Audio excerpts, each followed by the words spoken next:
મિત્રો આજે આપણે ત્રીજા સેશન માટે મળીએ છીએ। ધોરણ 10નું હિન્દી આજે વ્યાકરણ ચલાવીશું। વ્યાકરણમાં આજે એક સરસ મજાના એક સમાસ ચલાવીશું। દ્વંદ્વ સમાસ છે, દ્વિગુ સમાસ છે, તત્પુરુષ સમાસ છે। આ સમાસ કેવી રીતે એને છૂટા પાડવા એ તમને શીખવાડીશું। સમાસની જે વ્યાખ્યા આવે છે એ વ્યાખ્યા બરાબર ધ્યાન રાખીને યાદ કરવાની।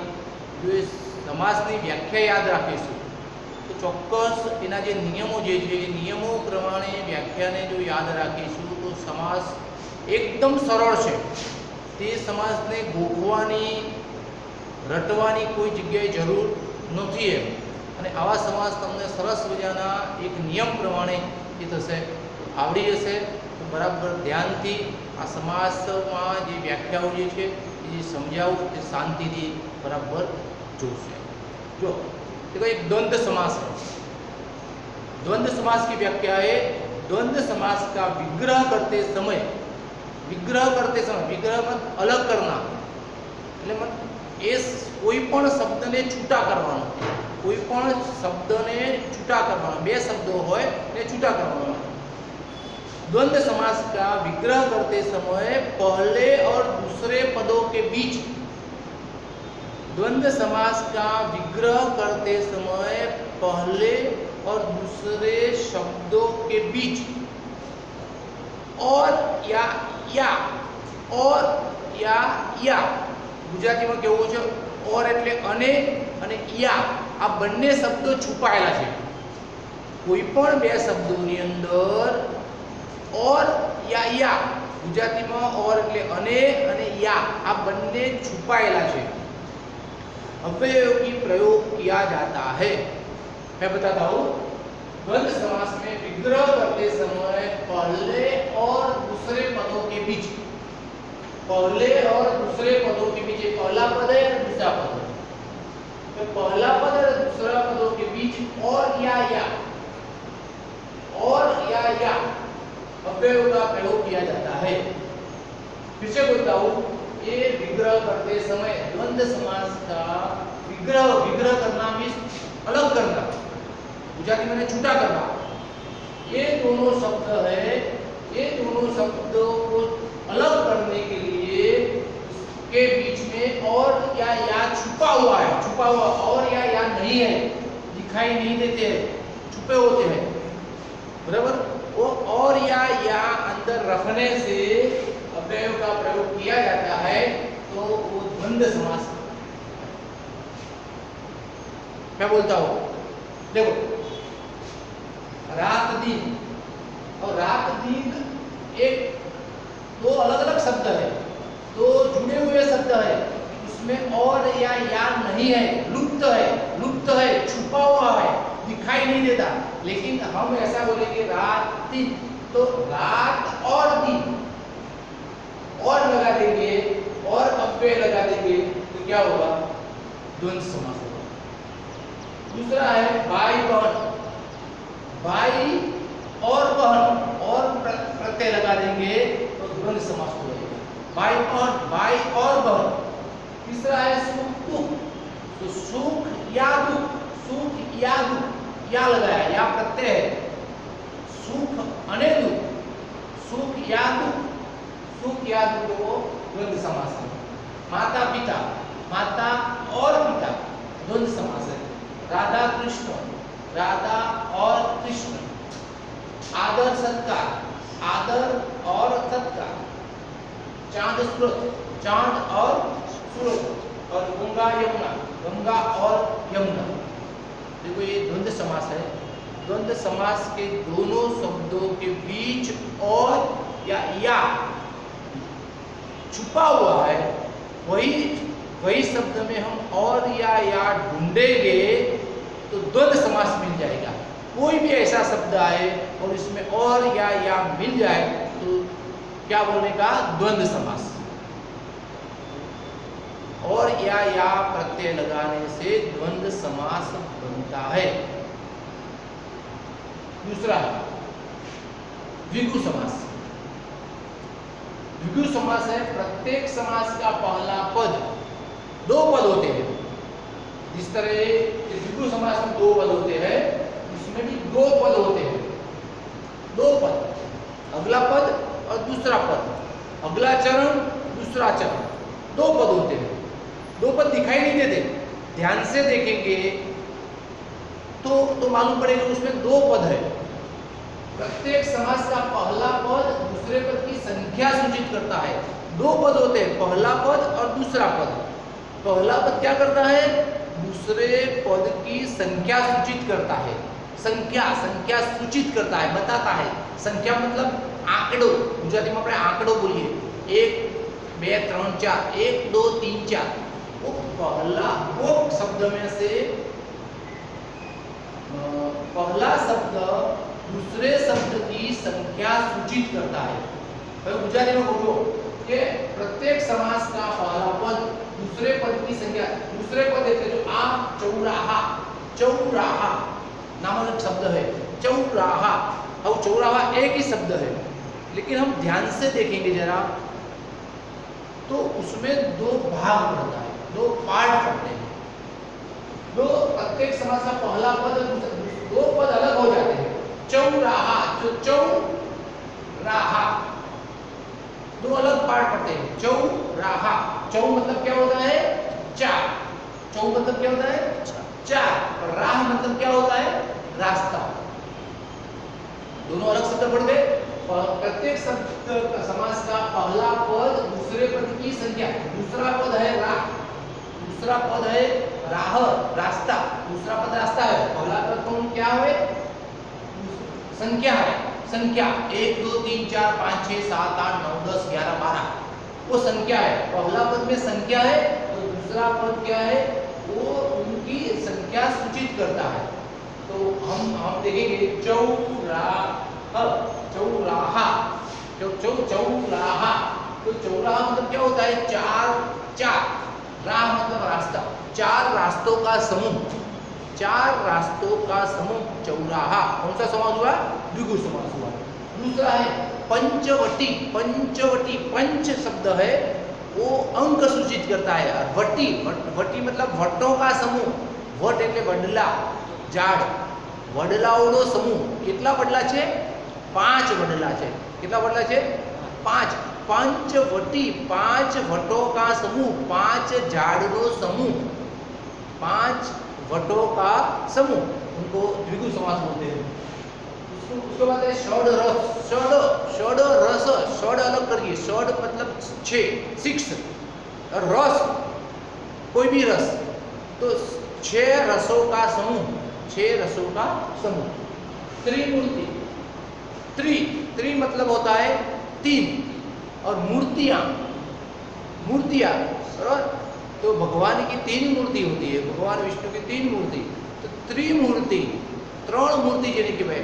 तो मूर्ति है भगवान की, कितने मुख है उनको?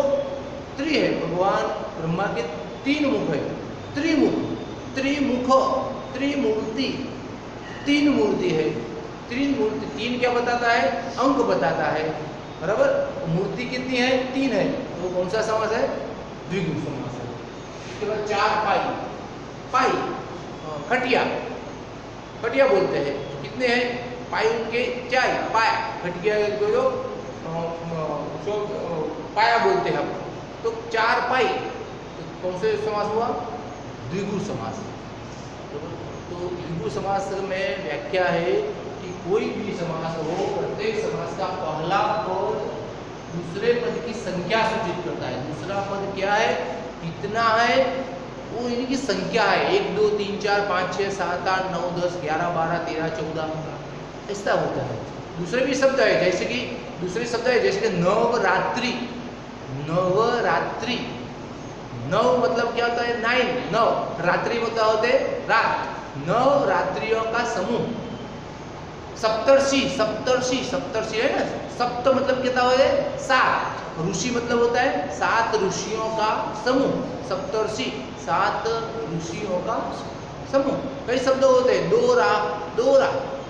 दो रास्ते का समूह। चौराहा, सटानंद, बराबर। फिर होता है सप्ताह, सप्ताह, सप्ताह, 7 दिनों का समूह, 7 दिनों का समूह। तो ये द्विगु समास कहते हैं। उसके बाद है तत्पुरुष समास। तत्पुरुष समास में पहला पद गौण होता है, पहला पद गौण होता है और दूसरा पद मुख्य होता है। 2 पद होते हैं, एक ही शब्द में 2 पद होते हैं। 2 पद में पहला पद गौण होता है और दूसरा मुख्य होता है। पहले पद की कारक विभक्ति का लोप हुआ है और पहले पद की जो कारक विभक्ति है तो वो कारक विभक्ति का, की, को, से वो लुप्त हो जाती है। वो कारक विभक्ति है का, के, को, से, वो कारक विभक्ति लोप हो जाती है, अदृश्य हो जाती है। उसको हम तत्पुरुष समास कहते हैं। फिर से बोलता हूँ, तत्पुरुष समास में पहला पद गौण होता है, नॉर्मल होता है। पहला पद गौण होता है और दूसरा पद मुख्य है। दोनों पद होते हैं, पहला गौण होता है, सामान्य होता है। गौण मतलब क्या होता है? सामान्य होता है। दूसरा क्या होता है? मुख्य होता है, बराबर। दोनों के बीच में विभक्ति होती है, का, के, से, को, ये विभक्ति होती है। हम देखते हैं स्वर्ग प्राप्त, तो एक शब्द है, तो स्वर्ग शब्द है और प्राप्त शब्द है। स्वर्ग शब्द गौण है और प्राप्त शब्द मुख्य है। स्वर्ग को प्राप्त, उसमें वो अव्यय कारक शब्द लिया, को, कारक है को, उसमें क्या डाल दिया? को डाल दिया। स्वर्ग को प्राप्त, स्वर्ग को प्राप्त। दूसरा है मंत्र मुग्ध। 2 शब्द है, मंत्र मुग्ध, मंत्र से मुग्ध, मंत्र से मुग्ध। मंत्र तो मंत्र है लेकिन मुग्ध है, मुग्ध हो जाना, मंत्र से मुग्ध।